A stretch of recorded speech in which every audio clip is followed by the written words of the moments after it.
morning,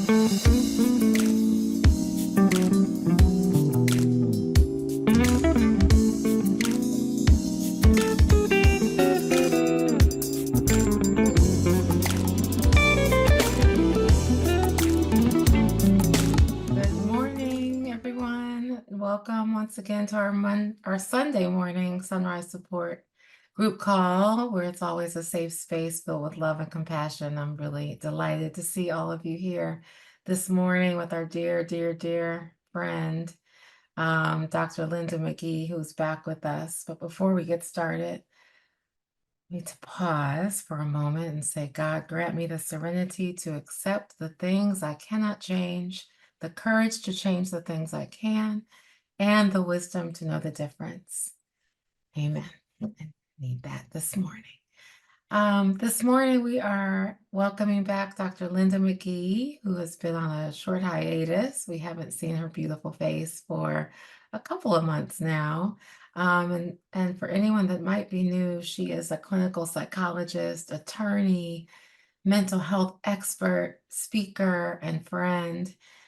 She's been featured everywhere: the Washington Post, Forbes, New York Times, Huffington Post, grown and flown, on and on and on, as well as BET's America in Black mental health special.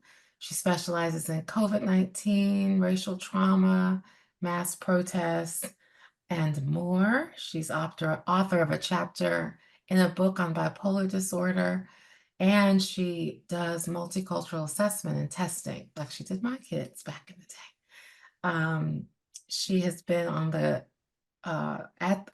clinical faculty at the Washington School of Psychiatry and a former adjunct professor at George Washington University. And I think you're back to doing that now. Yes, I'm currently, Yes, yes. currently an adjunct professor at George Washington University.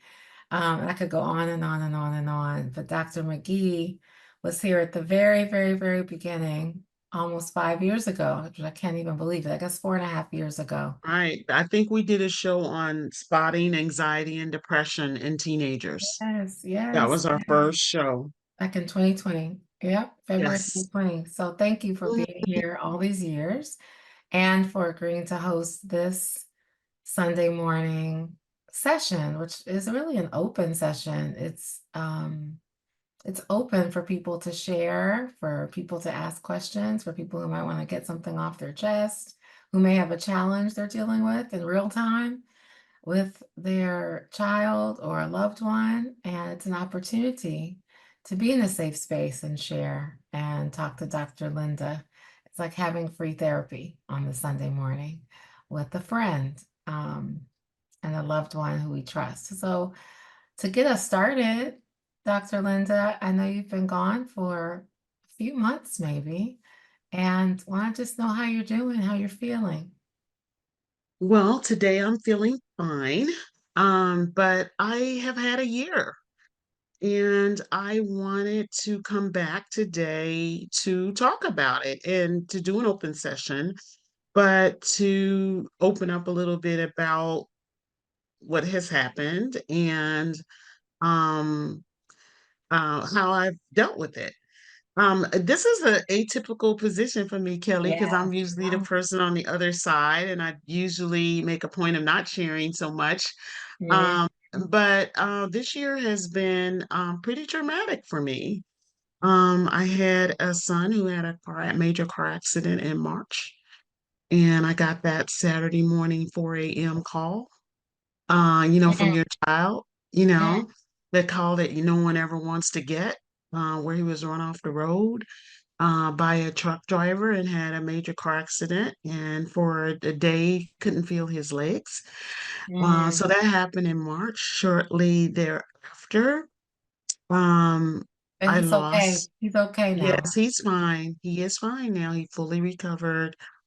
But you understand the Yeah. 24 hours of terror. Everybody who's a parent on this line, and that should be probably pretty much everybody, understands what that, like I said, that 4 a.m. on Saturday morning call feels like. It's not good, right? When the phone Mhm. rings. Um, And so then, in the subsequent months, I have lost my two favorite siblings. I'm one of 12.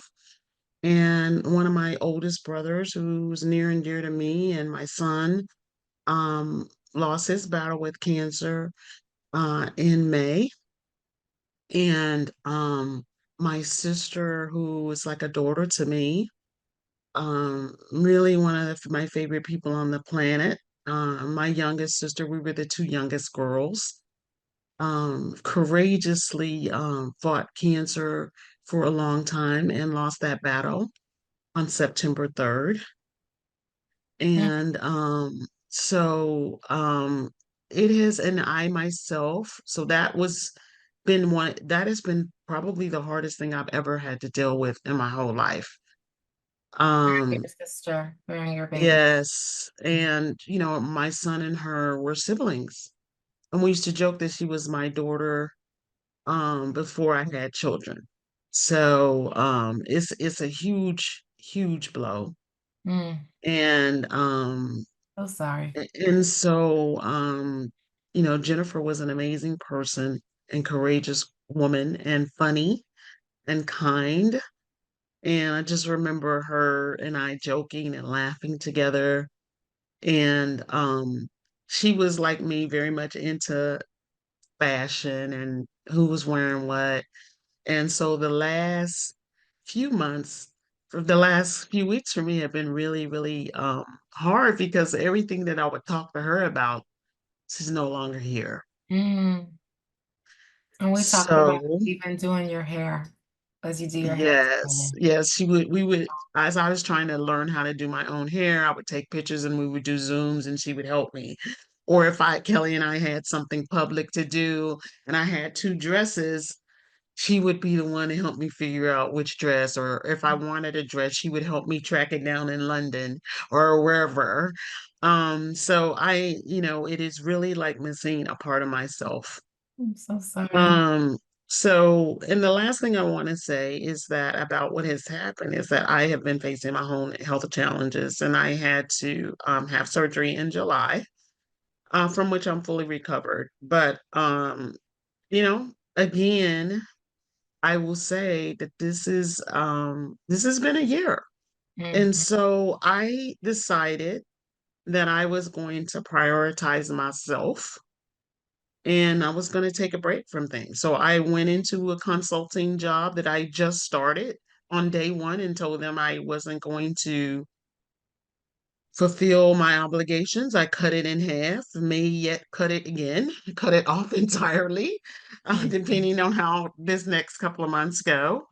I cut way back on my private practice and I spent a lot of time grieving, letting myself cry.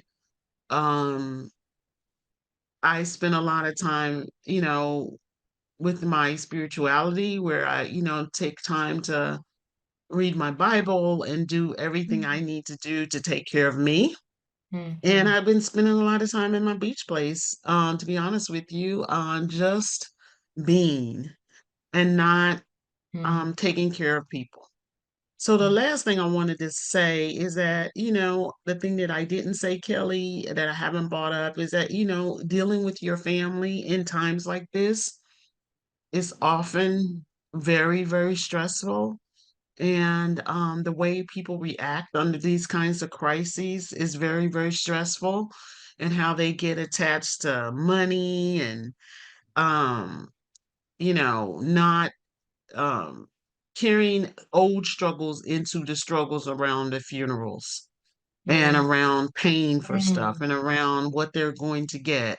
And so that has also, and I have, as I said to y'all before, I have a very large family. And so there's never any unity. And so I'm always the one that usually tries to lead people out of this as, being the executors. But this time I'm like not trying to lead people out of this. I'm trying to take mhm, care of myself. And so, Kelly, I hope that wasn't too rambling. mhm. That was beautiful and very heartfelt. And thank you for sharing and being so open because it And has been, thank you for the Mhm. commenters who left their condolences. My friends, my family, work colleagues have been a huge source of support for me. And Mm, so all the texts and the emails and the sending of soup and all of that stuff to be has meant the world to me. And good. so I thank each and every one of you for your sentiments. And but I didn't want to open the show. Kelly and I talked about it. We didn't want to open the show on an open session unless we explain why I was gone. Yes, and you said, "Let me be open first," which I Uh-huh. appreciate. Yes, that's appreciated, And and you're so always the one listening. You're always the one listening, and you're, yes. always the therapist. And Yes. sometimes Yes. So you and one last thing I wanted to share is that I and thank you for saying that I needed a selfish season. I love that. I'm going to use that. I want to tell the uh-huh. person on the comment line without calling out their names. I hope you don't mind if I use that in my talks, right? A selfish season is a good thing. Yes, But today I'm in an Airbnb in Chicago, Illinois, and I'm celebrating my niece's engagement, and y'all, he did it right. Like, he proposed in a beautiful park. He had everybody fly in from around the country, and last night, that was on Friday, and last night he had a big engagement party for her and an after party. So wow, nice. it's wonderful for me to see like life go on, people Yes, fall in love, a man that cares obviously so much for my niece that he would go through all of this problems and troubles to get the yeah, surprise off the ground. So it was really affirming for me. So yes, life does oh, go on, but it's good to see it go on with some beauty and yeah, not just pain. with some beauty and not just pain. That's it. That's beautiful.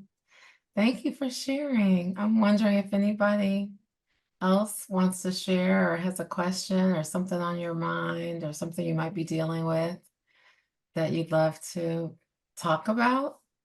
This is an open forum. There's no topic for the session. It's intended to be an open space for people to share if you choose to, or not. That's fine too. And if you're dialing in, some people are driving to church and you're on your phone, you can hit *6 to come off of mute, or you can come off on the computer. Welcome to share on camera or not, whatever feels right.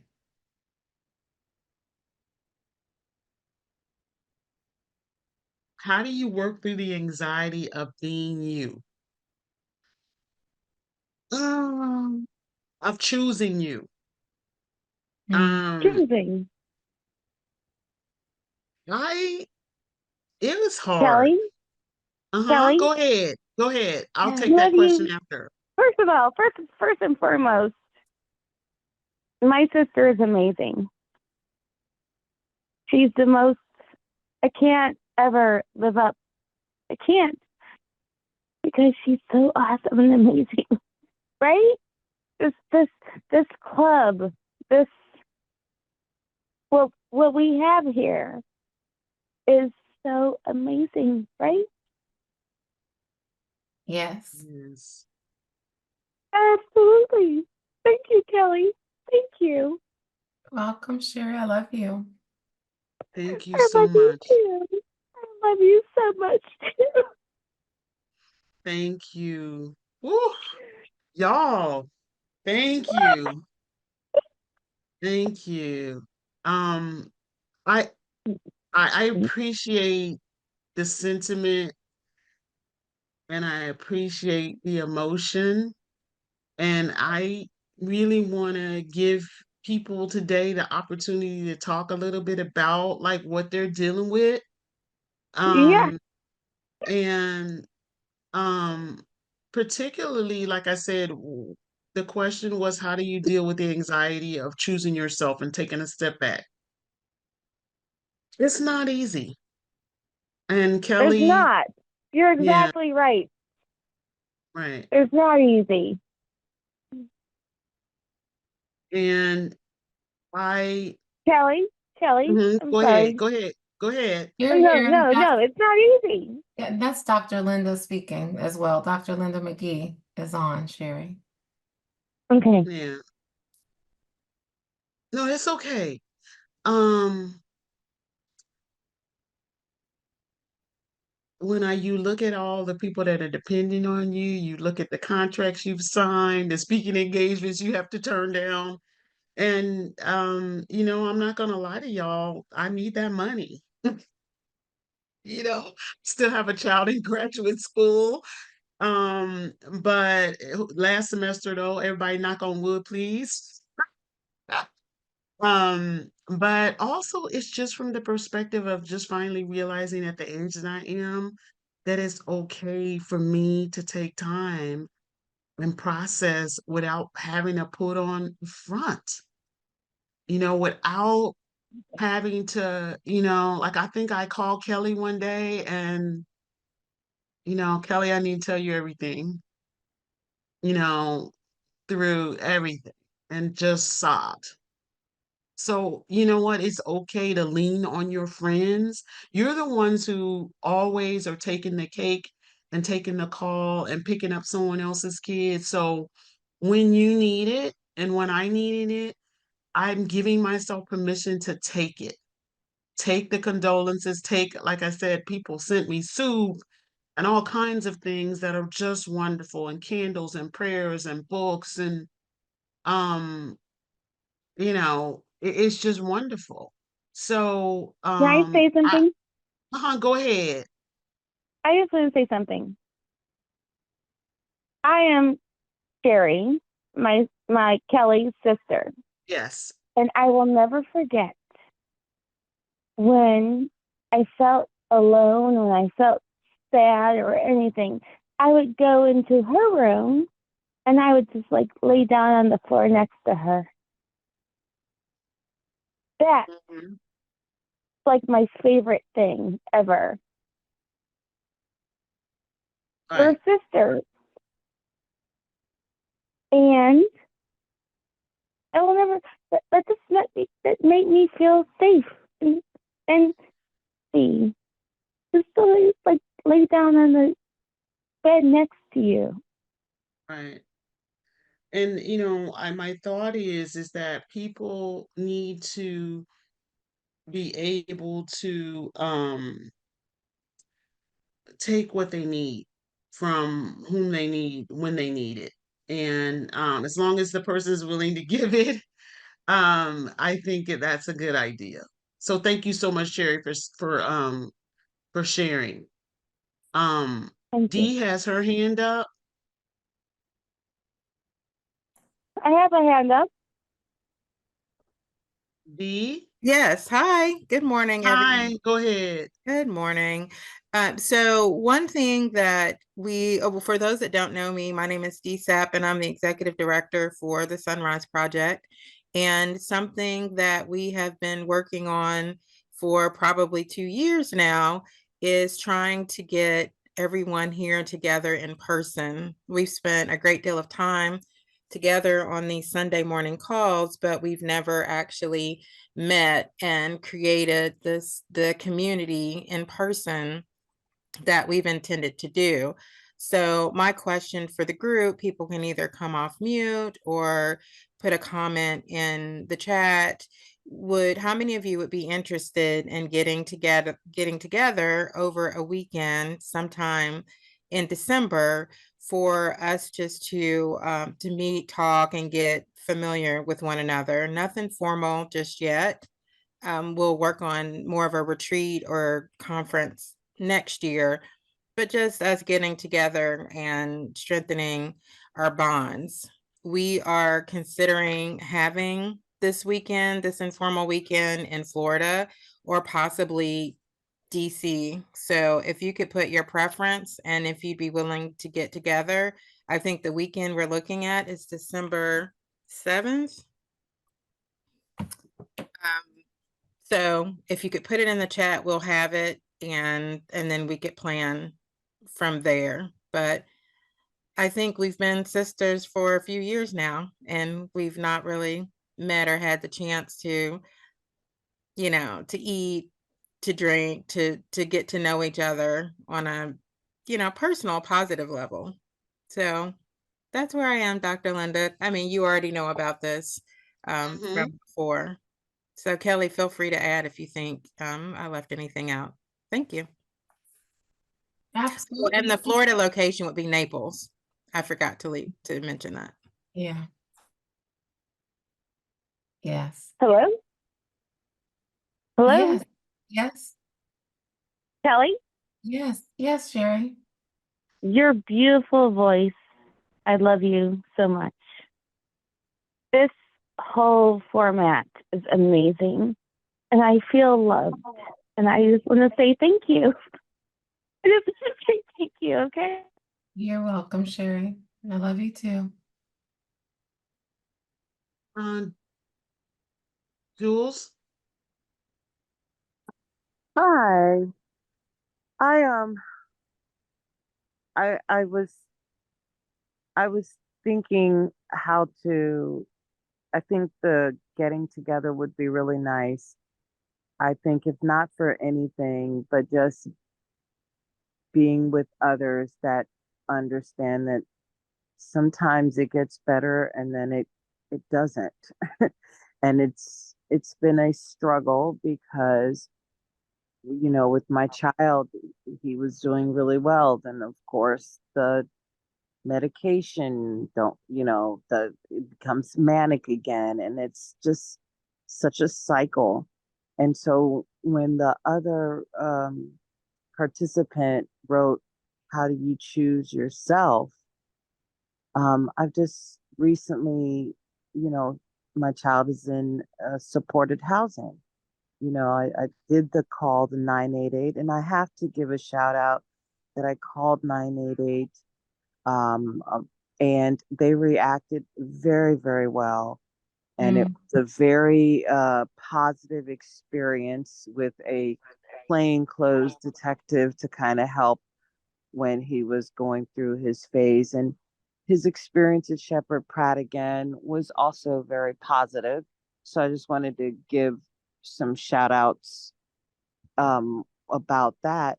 And but then, but this is the first time that he decided not to sign permission to allow me or his father to get to talk to the therapist.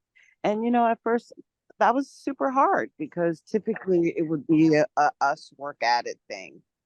And he's like, you know what, I'm gonna have to handle this, and I want to handle it myself. And of course I'm like, you can't handle this without me.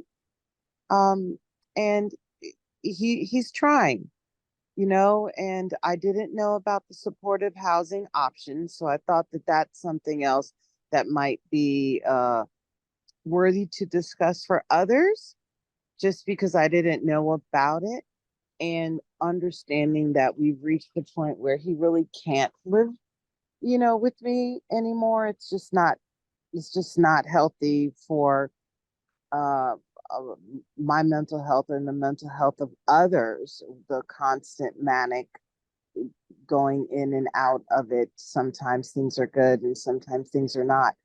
But I just wanted to, I have no answers.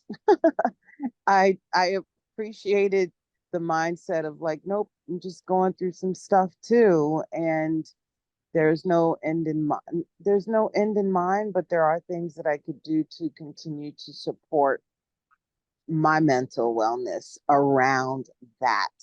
And I thought maybe that would be something to discuss, or even be empathetic with others in, because it took a very long time to get to that point of being able to say, okay, I can monitor, I can, hey, let me help you with your haircut or whatever it is. But at a certain point with adult children, you have to allow them and monitor to do what they can do. But yeah, I just thought I'd put that in this space.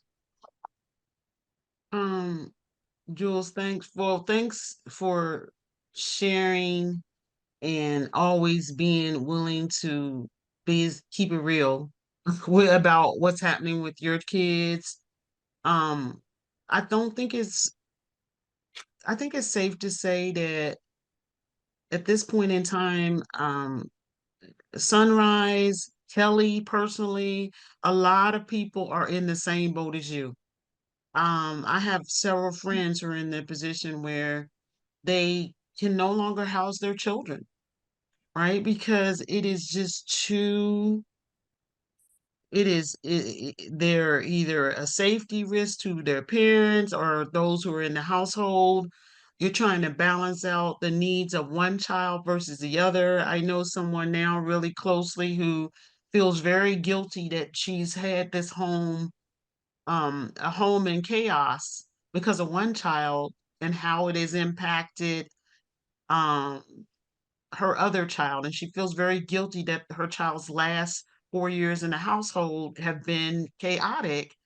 And she feels like she hasn't protected the non-affected child as much as she could. Um, Before I have Kelli speak, because I definitely think Kelli should speak about this, I want to just say that there are programs out there for kids who, especially if you have finances or even if you don't, that are small group homes that are basically assisted living for younger people, like the college living experience, the dorm, and then various state-run programs um, that help with small group living for children that cannot live at home for various reasons or who want to become independent but haven't that don't have this internal resources or external resources to make it happen. And sometimes it's a transition and sometimes they remain in small group housing or supervised living for the remainder of their lives. So Kelli, I'd like for you to speak at this from a personal experience. Anyone who wants more resources about this, you can shoot me an email or I think my contact information on SonRise, but you can shoot me an email to get resources. Kelli? Yes, I was thinking about how to answer or how to frame up what was on my mind. I think that was Jules, and I know you're comfortable with sharing your name, so that's why I'm saying it. And similar, and I love what you said. Sometimes things can be going so well, and then they're not. And so that really spoke to me because it's ebbs and flows. It's like speed bumps along the road. It's not always smooth.